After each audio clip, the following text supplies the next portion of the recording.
जय शिव गोरक्ष। प्रिय श्रोताओं, आप देख रहे हैं महर्षि वाल्मीकि द्वारा लिखी गई रामायण का बालकांड। आज इस भाग का यानी इस कथा का भाग 12 सुने।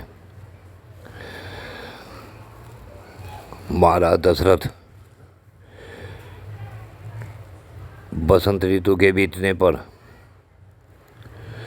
महाराज दशरथ संतान के लिए अश्वमेध यज्ञ की दीक्षा लेने के निमित्त महर्षि वशिष्ठ के समीप गए। प्रिय श्रोताओं, यह कहानी भगवान राम के जन्म से संबंधित है।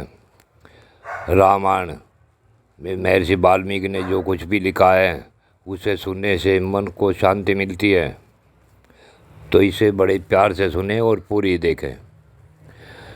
महर्षि वशिष्ठ को प्रणाम करके राजा ने उनका पूजन किया और पुत्र प्राप्ति का उद्देश्य लेकर उन महामुनि वशिष्ठ से विनयपूर्वक बात कही। हे गुरुदेव, हे महान मुनि परवर, हे ब्राह्मण, आप शास्त्र विधि के अनुसार मेरा यज्ञ कराएं और अश्व संचारण आदि में ब्रह्म राक्षस आदि जिस तरह विघ्न न डाल सके वैसा उपाय करें। आपका मुझ पर विशेष स्नेह है। आप मेरे हितैषी हैं, गुरु हैं और परम महान हैं। यह जो यज्ञ का भार उपस्थित हुआ है उसको आप ही वहन कर सकते हैं। तब महर्षि वशिष्ठ ने बहुत अच्छा कहकर राजा से बोले, हे राजन, तुमने जिसके लिए प्रार्थना की वह सब करूँगा। उसके बाद महर्षि वशिष्ठ ने यज्ञ संबंधी कर्मों में निपुण तथा यज्ञ विषयक सिर्फ कर्म में कुशल परम धर्मात्मा बूढ़े ब्राह्मण यज्ञकर्ता समाप्त होने तक उसमें सेवा करने वाले सेवक, शिल्पीकार, बढ़ई, भूमि खोदने वाले, ज्योतिषी, कारीगर, नर्तक, निशुद्ध विशुद्ध शास्त्र वेत्ता तथा बहुश्रुत पुरुषों को बुलाकर उनसे कहा, तुम लोग महाराज की आज्ञा से यज्ञ कर्म के लिए आवश्यक प्रबंध करो। ब्राह्मणों के रहने के लिए भी सुंदर सुंदर महल बनाए जाएं तथा बाहर से आने वाले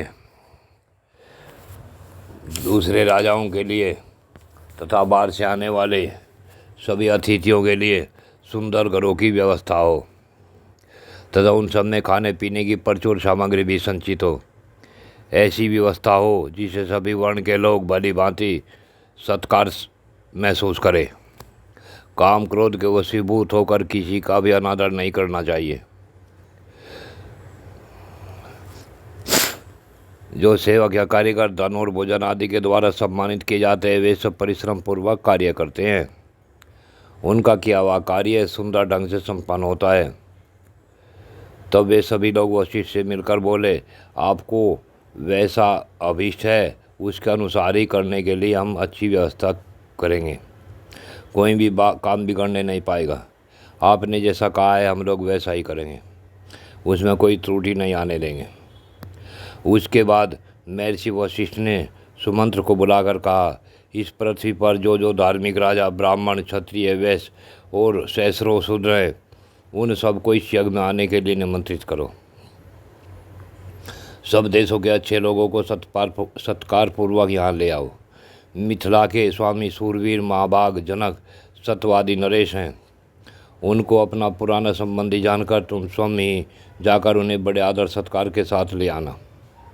इसलिए पहले तुम्हें यह बात बता देता हूँ, इसी प्रकार काशी के राजा अपने स्नेही मित्र हैं और सदा प्रिय वचन बोलने वाले हैं। वे सदाचारी हैं तथा देवताओं के तुल्य तेजस्वी हैं। अतः उन्हें भी स्वयं ही जाकर ले आओ। के देश के बूढ़े राजा बड़े धर्मात्मा हैं। वे राज सिंह महाराज दशरथ के ससुर हैं। अतः उन्हें भी पुत्र सहित यहाँ ले आओ। अंग देश के स्वामी महाधनुर्धर राजा रोमपाद हमारे महाराज के मित्र हैं। अतः उन्हें पुत्र सहित यहाँ सत्कार पूर्वक लेकर आना। कौशल राज के भानुमान को भी सत्कार पूर्वक ले आओ। मगध देश के राजा पार्थिज्ञ को, जो सूरवीर, सर्वशास्त्र विरासत, परम उदार तथा पुरुषों में श्रेष्ठ हैं, स्वयं जाकर सत्कार पूर्वक लेकर आओ। महाराज की आज्ञा लेकर तुम पूर्व देश के श्रेष्ठ राजाओं को तथा सिंधु देश के एवं सौराष्ट्र देश के भूपालों को यहाँ आने के लिए निमंत्रण दो। दक्षिण भारत के समस्त राजाओं को आमंत्रित करो। इस भूतल पर और भी जो महाराज राजा लोग हैं और सत्य के प्रति स्नेह रखते हैं, उन सबको, सेवकों और सगे संबंधियों सहित यथासंभव शीघ्र बुला लो। महाराज की आज्ञा से बड़े भागी दूतों द्वारा इन सब के पास बुलावा भेज दो। वशिष्ठ जी का यह वचन सुन सुमंत्र ने तुरंत ही अच्छे पुरुषों को राजाओं की बुलावट के लिए जाने का आदेश दे दिया। परम बुद्धिमान धर्मात्मा सुमंत्र वशिष्ठ मुनि की आज्ञा से खास राजाओं को बुलाने के लिए स्वयं ही गए। उधर यह कार्य की व्यवस्था के लिए जो सेवक नियुक्त किए गए थे, उन सब ने आकर उस समय महायज्ञ संबंधी जो कार्य संपन्न हो गया था, उन सब की सूचना महर्षि वशिष्ठ को दी। यह सभी सुनकर मुनि श्रेष्ठ वशिष्ठ बड़े प्रसन्न हुए और उन सब से बोले, भद्र पुरुषों, किसी को जो कुछ देना हो उसे अवहेलना या अनादरपूर्वक नहीं देना चाहिए, क्योंकि अनादरपूर्वक दिया हुआ दान दाता को नष्ट कर देता है, इसमें संशय नहीं है। उसके पश्चात कुछ दिनों के बाद राजा लोग महाराज दशरथ के लिए बहुत से रत्नों की भेंट लेकर अयोध्या में आने लगे। इससे महर्षि वशिष्ठ को बड़ी प्रसन्नता हुई। उन्होंने राजा से कहा, हे पुरुष सिंह, महाराज दशरथ, तुम्हारी आज्ञा से राजा लोग यहाँ आ गए। नृपश्रेष्ठ दशरथ, मैंने भी यथायोग उन सब का सत्कार किया है। हमारे कार्यकर्ताओं ने पूर्णतः सावधान रहकर यज्ञ के लिए सारी तैयारी की है।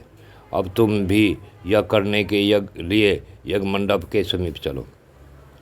महाराज, यज्ञ मंडप में सब और सभी वांछनीय वस्तुएं इकट्ठी कर दी गई हैं। आप स्वयं चल कर देखें।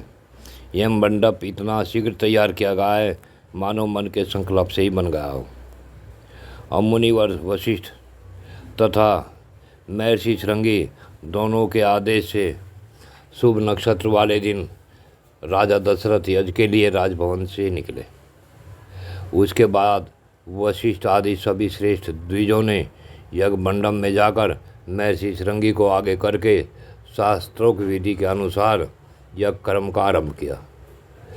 महाराज दशरथ तीनों पत्नियों सहित अवध नरेश ने यज्ञ की दीक्षा ली।